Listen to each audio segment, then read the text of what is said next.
What's going on, Port fans? Welcome back to another video on my channel, and today we're going to be reviewing Port Adelaide's round 21 clash against the Sydney Swans that happened at the Adelaide Oval. They got up by 47 points in what was a tough, greasy game of footy. Port Adelaide got the job done, belting the Swans in the end with a last gasp goal to put them in the 8 as the Crows take on West Coast. So at this current stage of filming, Port Adelaide are in the 8. So very exciting times to be a Port fan, considering 2 weeks ago we were basically written off from making finals by our own admission, us as fans, reporters, and here we are, we're in the 8. So let's get straight into this review and see how exactly Port Adelaide bet the Swans. It was a great win in greasy conditions, a game that was basically going to be one of those wet, ugly, cold days of footy where you didn't really know exactly how it was going to pan out, but the sun was shining for the majority of the day, and Port Adelaide took advantage of those drier periods in the game to really counteract what Sydney were trying to do, which was basically play that contested game of footy, try and keep it in their half, and they never really had the opportunity. And you could see from the moment Port Adelaide got the ball rolling, they wanted to take it on, take the game on, take their opportunities while the sun was shining. And Sydney did get the first goal, and they had a couple of opportunities early because of poor kicking out of our defensive line. But then we just switched it on. You know, the likes of Todd Marshall got involved, and Connor Rosie, and then also Ollie Wines, who was a late inclusion for Butters. They were getting involved and getting in the contest, and you could see from early on the intent was there, and it was just really good to see that we were able to continually play that for 4 quarters and never really give Sydney a sniff.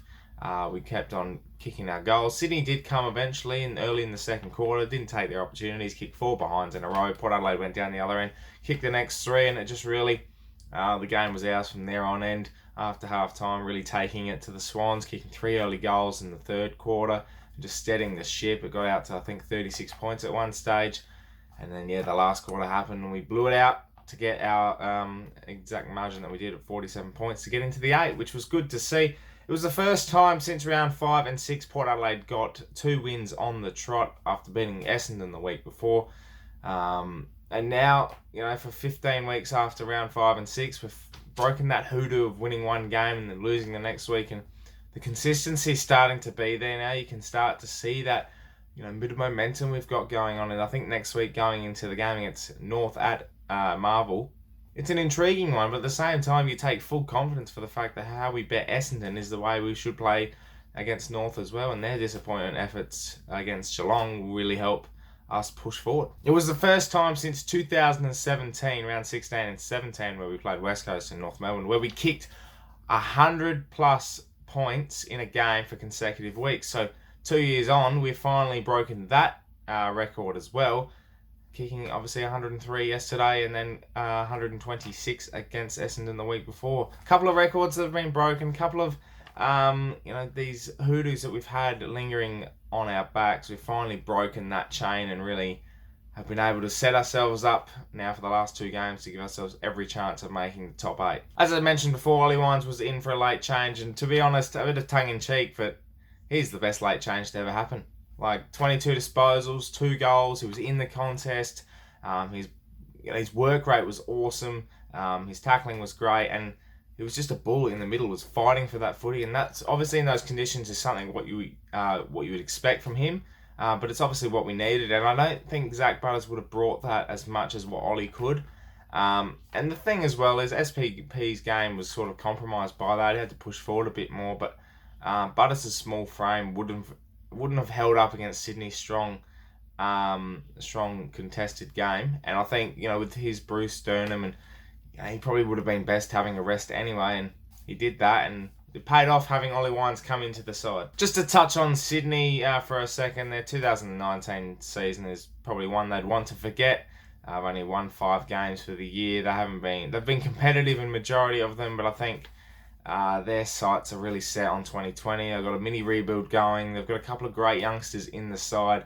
And, you know, with the leadership of Heaney, who's just amazing. He was off the chain a bit yesterday. I think, you know, they'll come good again. I think they're just missing that star power a bit now. And without Buddy Franklin, they haven't really got a target up forward. And it just didn't really work for them. Their defensive line is really good. You know, got the likes of Dawson and Aaliyah who are working together really well. And I think they couldn't hold the pressure of Port Adelaide But they'll come good, Sydney. But 2019 is certainly one to forget for them. Speaking of defence, Port Adelaide's defence is probably arguably one of the best, or most underrated in the league. Tom Jonas, DBJ, and Tom Cleary led the way yesterday. Arguably the top three best for Port Adelaide. They were simply awesome. And there were 28 disposals from DBJ. Tom Cleary's contested marking was insane. And Tom Joseph's ability to, even though he let Heaney get off the hook a little bit, the way he was able to control the play from the back half and play as a third man, or beat another opponent, or be able to use the footy as well as he did. He was the best user of the footy yesterday in those conditions. 92% with 24 disposals. That's, for a big guy like Tom Jonas as a defender, that's immense. And credit to Tom. He stood up as a co-captain. Both co-captains really worked well yesterday. Hamish Hartlett obviously was pretty. I thought he was pretty good after his first quarter yesterday. I think he really got into the game well, and the most notable thing from him was when he's got his shirt ripped off. The best part about that was the 30,000 people, men, women and children, they all screamed of joy when Hamish Hartlett's rig was out. It's probably one of the best things to happen at a game of footy that I've seen this year. Just honestly, the way the crowd reacted to seeing Hammer have no shirt on. Yeah, look, to be honest, it just put us blokes to shame, and all the ladies were certainly frothing at the bit to see that one for sure. Got to touch on Connor Rozee, absolute star. I know he said a few times that he doesn't really care about the Rising Star. It's not his focus. Obviously, his focus is the team and getting into the top 8. But I tell you what, as someone from the outside looking in, it's hard to put past that he is putting his case forward for the Rising Star. Sam Walsh has been consistent. Connor Rozee just keeps popping up at moments that you'd think, yeah, look, that's the kid that's just starring at the moment. He won't win it.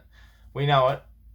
But at the same time, the kid's going to be a star. There's no point comparing the kids because they're all going to be awesome for their sides. But just watching him. The Rubber Man Volume 2. All right, let's get into the votes and have a look exactly who was best of field yesterday. Look, there was a lot of pretty equal performances. You had the likes of Laddams and Ryder, who were awesome in the ruck, absolutely dominated the hit-outs.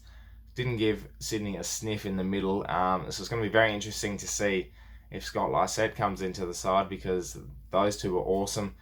Charlie Dixon was great up forward, and Todd Marshall as well was superb. They kicked 5 goals between them. They do have the best chemistry up forward for Port Adelaide. They are our 2 main forwards that we should focus on, because their chemistry and work ethic together is amazing. And 8 tackles for Toddy, for a big guy, is amazing. Dan Houston in the middle was really fantastic to watch. Sam Papepper was pretty good as well, I thought, at stages. He really worked hard, and I think it was more of an equal performance from the team yesterday, and I think the credit has to go to the defence, because they were just second rate. They made Sydney look second rate. So 1 vote goes to Tom Cleary. He was awesome, 18 disposals and 8 marks. He also went at 83% efficiency, which for a big guy was awesome. And that kick to Charlie in that last quarter, centimetre perfect, simply amazing. And he's certainly one of the most underrated fullbacks in the game. 2 votes goes to Tom Jonas, the co-captain. Really stood up in defence, having 92% efficiency with his 24 disposals. That's unheard of for a defender, especially for a big guy. So well done to TJ. He's really starting to find his feet as a co-captain, and also starting to prove a few of the doubters wrong with some good form in the last month. 3 votes goes to the man that's the most underrated Port player on the list at the moment, which is Darcy Byrne-Jones. 3 votes for the young man.